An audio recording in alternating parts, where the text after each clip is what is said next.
Well, I know I'm jumping over a couple of songs, but is that maybe why you wrote "He Loved" too? Because I guess maybe that's finding the vulnerable side of said man in this world. Maybe that one has a real. That one's got a real long story to it, and it's one I don't tell often. But it goes back to that's my oldest song on this album. That Mm-hmm. song is probably almost 10 years old now, 8 or 9 years old. That song is truthfully uh, equally about my parents' divorce and oddly enough, Carly Simon and James Taylor's divorce. Hmm. And I wrote it in Carly Simon's house back in 2004 when she and I had a kind of a short little friendship going on, or almost like a mentorship. I sang with her. We did a duet for the Nobel Peace Prize. I mean, there's a whole long story. It was an absolutely amazing moment in my life. I basically, my manager at the time and I sent out my first demo. We just sent it out to all these random addresses. Hmm. I'm talking random, like all these lawyer, like 50 Cent's lawyer. I'm talking random people because we didn't Right. we didn't know anybody. We just knew lawyers' addresses. We knew record label addresses.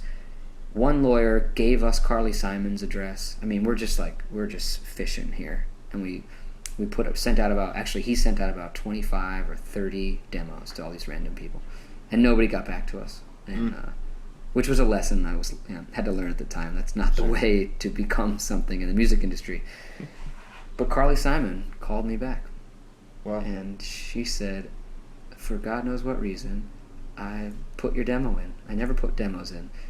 She said, I never put demos in because I'm afraid I'm just going to be disappointed and then feel bad that I don't want to say something negative to the artist.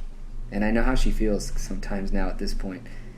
Anyway, it's another tangent, but she asked me to come and sing a duet with her in Martha's Vineyard because she loved my voice so much, and she would fly me up there. It was the next month. She wanted to stream it live and not actually go to Oslo because she didn't want to do it in person. She just wanted them to stream it live. So I think Robert Plant had just performed, and then we were to go on.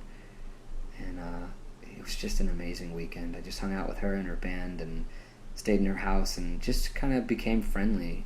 I think we had some similar New England attributes, and just the culture of all the people around her I just like seamlessly fit into. And so she said, anytime you want to come back, come on back.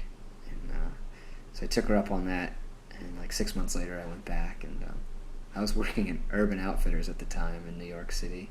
And so I remember having to ask my boss if I could get the time off to go to Carly Simon's house and do some writing, and he almost hit me. He's like, just get out of here. Just Yeah, right. You know, like, why are you asking me that? So the story goes, I went to her house, and my goodness, then the first day, I was going to stay for 8 days, and then the first day she said, I can't stay, Brendan, I'm so sorry. I have these 2 engagements that have now come up, so,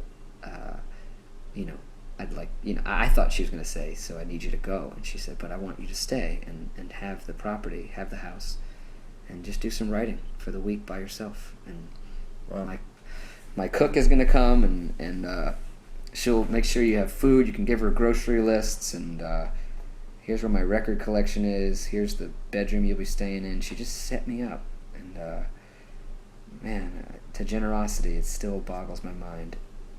So I wrote that song that week in her house.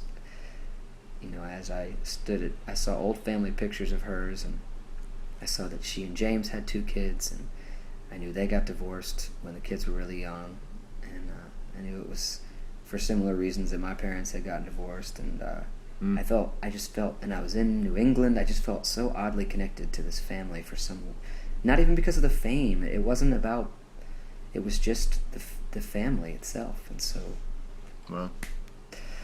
So I finally, she had this crazy belief in me, and I think I just waited I couldn't put this song on an album yet. Maybe until I felt like I was starting to become the artist she saw in me early on. You know, Right. it took me a long time to feel like a professional songwriter, and I certainly didn't when I was in her house and I was working at Urban Outfitters, and Right. so I waited and I put that song on this album. Well, she seems like a generous soul. If that's the way she acted toward you when she didn't have to. Yeah, it was. Who knows? I mean, we lost touch.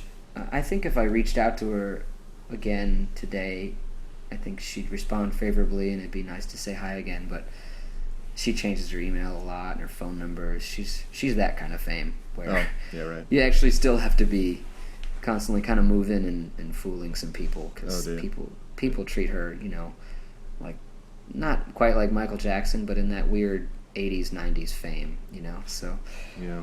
I just kind of lost her contact info, and Yeah. anyway, she was quite generous, I'll tell you that. You need to send that song out random to various addresses on Martha's Vineyard, and Yeah, exactly. she'll finally hear it and go, "This is a song I wrote when I stayed at your house." Yeah.